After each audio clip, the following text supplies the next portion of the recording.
anaimanyisa tsoro mbiri ndangani sina beka naive faithful in love ndikaita kifa rudo rwakaunza kuchema mwana ma ndikati yenza kusvika pakufunga kuti hakuna rudo. I'm fed up seiko kana ndawana wangu wandinoka nondida seiko zvinoperera pamisodzi rudo runena ndipei chipikirire sando rudo ndikomere gamasononeshinda rudo nisonere ndipei chipikirire sando.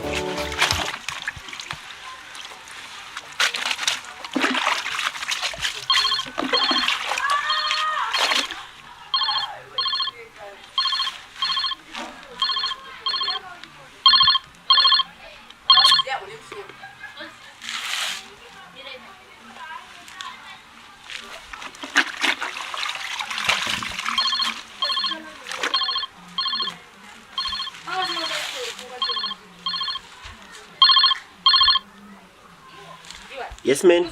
How are you? So you really don't want to give me my money? I'm going to break your neck. Wait. I see you're calling me with a Zimbabwean number. Are you in the country? I'm actually in Harare. It's only a matter of hours or minutes before I catch you. You really think that you are smart? No.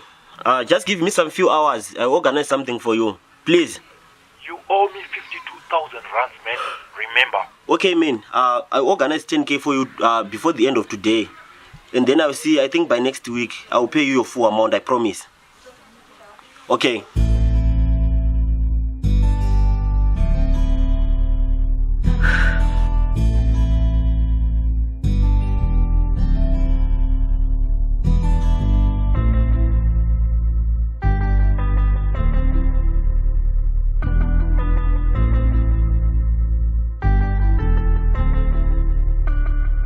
Hello, baby, Debbie. Yeah, uri busy resha ndachikumbura kuti uye kumba. It's urgent, ndakuona.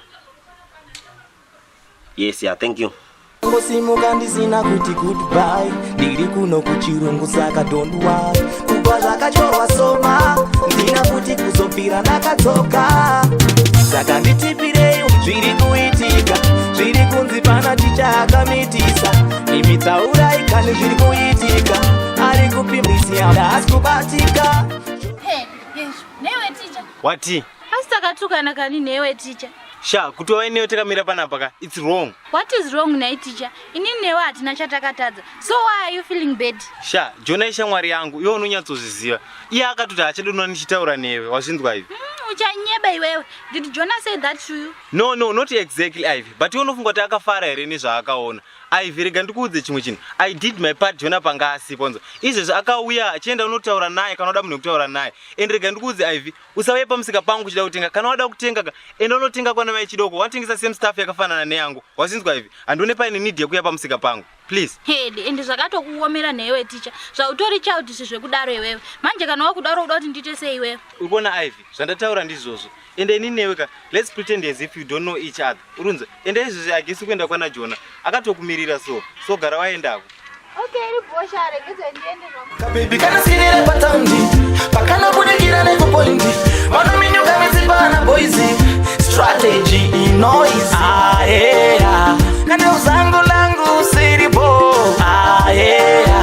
manoshuva mutsipaka chifamba slow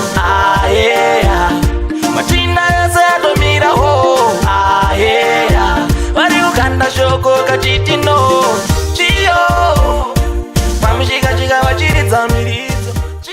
Paskana, hey, and askana amite. Musenda makutumai kwana Jona makunoneta betira wira mumukaka kana kuzombozoka zvenyu. Iwe shayo, usabvotongo kwandipa mari ndotira kandi mukomana wako ha? Iwe Robasha, anditi wewe ndiye kutumira kwana Jona kuti uende unotaura naye then womsofta. Sandizvereza takawirana neaskana. Ndizvo zvazvo Ivy. Ndakaenda kakwana Jona. Alright, iwe wakanitumire kwana Jona chizewe nemunhu wakumakwira. Ndakatoenda kwana Jona papa kuti ndinosofta munhu. Ndakudzoka nefeedback. Ndikuona vanhu vari busy kuti okisana. Iriko here Ivy? Hayo haiko shamwari. Zvaropa skana, tesambokisana isi. Yenge ngwari hagi cheta skana. Apa ndotofungidzira kuti uchatofarawo kakuti Jona akandiregerera pamakutopopota naibhesi. What is wrong with you? Sha, ine ndori waridi nemumwe wangu aiziva kuti mwangu zvinhu zvikomufambira sei, but iwo utombondifunge kana kawani aivhi zviriko here amana. Sorry shamwari, pakakanganisika ipapo. I'm very sorry my love. Okay, iribo. Kwafunge pika apa naye asawiri. Ndikuenda kumba kwana Jona. Andifonera mai manje ati ndiye kumba kwawe zveso. Inga rudo ruri kutsva nevasikana. Makati ropa ndimbomudzi nyaya dzangu. Inga zviri kupisa. Munozongondida chete kana makanyana naJona wenyu. Hazviriko futi. Hazviriko. Best sha. Don't talk like that. Okay, handietese kwana Jona kwachona. Ina pano zvandiri kuenda kumbonoita. Ndiri kungonotandara chete. Dakana shamwari. Kuenda kupi kwana Jona? Kana sha. Handisi kuda hangu kuita wechitatu parudo rwanhu vaviri. Kana sha. Alright, enda ndozokonako kana usisiri busy. Please don't talk like that, Ropa sha. Sadaro Ropa sha. Okay sha, Ivy, chienda sha unozononoka ndakazomapa na Jona wako sha. Chienda, bye bye, alright. Safe journey ndika. Good luck.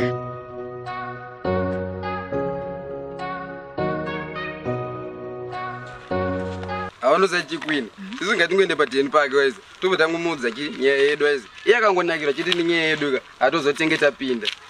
Iwe Ridhimu sha, usikuona kuti zvaurikutaura zviitere izvozvo. Ende hangu mukoma Jona ndovanyara pafe. Noza chikwini. Pabusiness apana zodanzi mukoma. Plafuti Jona azi mukoma wako. Iwe Ridhimu, ini ndakarayirwa kei. Ndasiyana newe wakarayirwa mutrei. Iwe hakuna mukoma wako. Handikuti Jona mukoma wako. Sauda ndileze Jona utitsano here wewe. Unozopisa sei business rangu. Ridhimu sha, alright, sauda tiite sei apa. Ani nangu ndonyara ini. Anoza chikwini. Chidhiri chiri simbo izve. Iwe unenge uri manage. Indiri overseer. Then Jona wachona anenge ati pabunduka. Anenge ati silent partner yedu. Iwe chimbogaya iwe. Maproducer isani dotoro. Obagadzira chiRhythm. Chiri under Rhythm. Togaza Jamaican style. Yeah, I like the idea sha. Saka ngatingogareka tangoenda kakudheni kwacho kwamukoma Jona tigare tangofambira nyaya dzacho. Maya wangu waizi. Isi tofana utongosvika padhini pake takarongeka. Komufoni mako hamuna matext here utombomubata unozoti awafana. Nepoza izi kids game kai. Yeah, matext ndinawo. Ofoni utext. Murume wacho bvoshewo kana nematext here mana. You won't understand queen. Kwakazoti chiko nenyaya yangu. Handikuona anenge uchindiitira ka. Hatibvira apo mburukwa muna chinhu mushandi uri kukuziva Ridhimu hede. Yeah, thanks for coming baby Sha. I really need you. Sha, pane pandingadedzona baba ndorega kuuyera. Ndotoya ndichimhanyeni. Otherwise pari sei pamba penyu? Pamba pedu bosha, panobowa apa ndinongori ndega all the time ndosurukirwa singaiti. Don't worry, it will be fine Sha. Yeah, obviously it will be fine baby. Manje pane munhu padhini panapa saka obviously zvinoita bo. Asi udatsvaga munhu achasara achigara panapa kana achizotsvaira kana waenda tu. Maya baby, wona Sha zvikiitika. Ndanchisa mari paside wona, so I'm planning kuti ndendo nokuroora. So ndasara nekamari kadiki then zvinobva zvatoita bo. Sure here Sha. Of course Sha, why not? I'm going to marry you very soon. So I was planning to propose ndaiti ndichazokusurprise waona, but I can't contain the excitement anymore. Upon. Thanks Sha. Mwari anopindira munyengetero zvecho. Yeah baby, handise mataura ndachita baby kuti I've been saving some money, so mari nditonayo inokwana kuroora. Pandakavhura ka non-resident account kangu kuSA wona.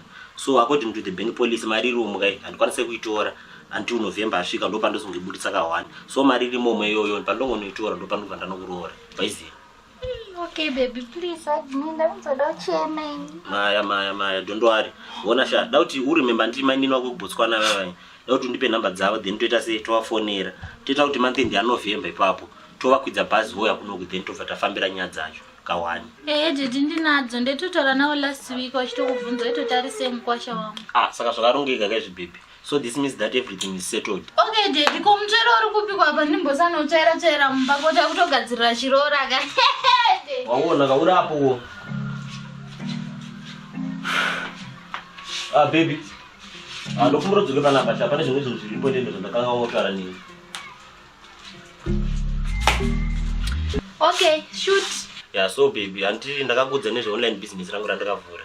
So now pane nyaya iripo yekuti ndikufanira kuboosta mapost wona kuti asvike kune vanhu vakawanda. Ndine mari dzakatoti dzakapinde momo, so changosara chete ndakangoboosta mapost wayo chete. Zvinhu zvese zvinobva zvaita bo.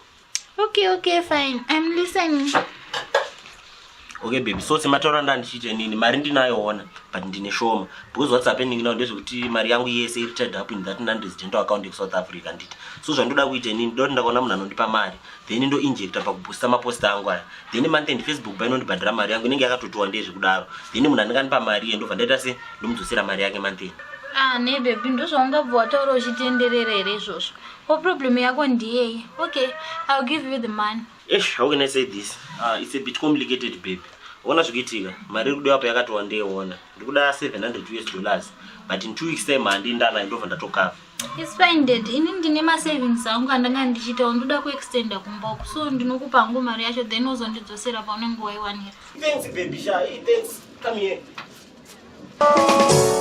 Kana imani za tsoro mbiri Nangani sina beka Naive faithful in love Dikaida kifa Dorwaka unza kuchema mwana ma Dikati enza Kushika pa kufunga kuti hakuna rudo I'm fed up Seiko Kana ndawana wangu wandinota nondida Seiko Chinoperera pamisodzi rudo runena Ndipei bigirire sando rudo ndikomerere Chigamba tsono neshinda